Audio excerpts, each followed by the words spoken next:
dosa yang dia tahu bahawa umat Islam ini kalau dijauhkan daripada Nabi-Nya, maka ketika itu umat akan terlalu robek dan tak akan ada lagi yang disebutkan umat-umat Nabi Muhammad yang mendapatkan kelebihan, yang akhirnya umat Nabi Muhammad SAW hanya tinggal nama, tetapi mereka tidak ada kaitan dengan baginda Rasulullah SAW.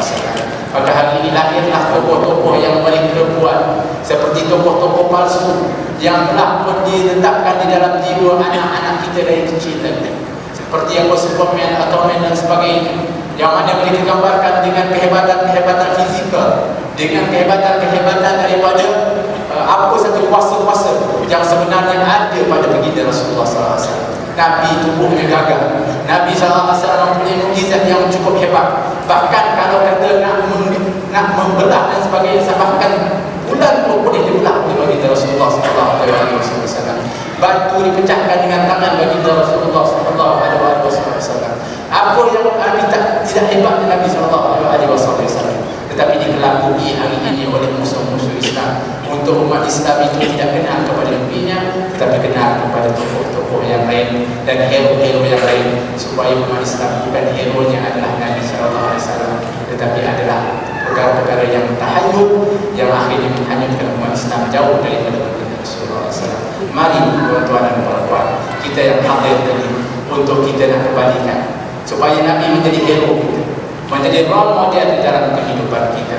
Letakkan Nabi di dalam hati, yang mana batas cinta kepada Nabi. Kalau betul kita mengaku cinta kepada Nabi, ini disebutkan oleh Allah.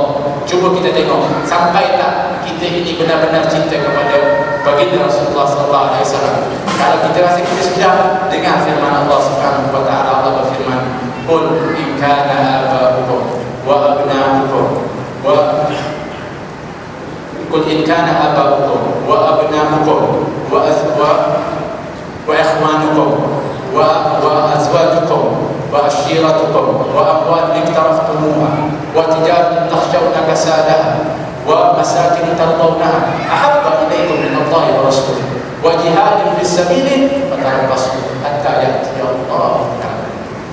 Katakanlah wahai Muhammad sallallahu alaihi wasallam, kalau sekiranya ibu bapa kamu, anak-anak kamu, saudara-saudara kamu, adik-beradik kamu, istri atau suami kamu, keluarga-keluarga kamu, harta yang takut dia akan musnah, perniagaan yang kamu takut dia akan rugi, rumah yang kamu suka hebat rasa hebat, yang semua ini lebih kamu cintai daripada cinta kepada Allah, cinta kepada Rasulullah, cinta kepada jihad ke jalan Allah, maka jangan nantikan suatu ancaman keras daripada Allah Subhanahu wa taala, janji yang sangat pedih daripada Allah bila sampai perkara yang dijanjikan oleh Allah.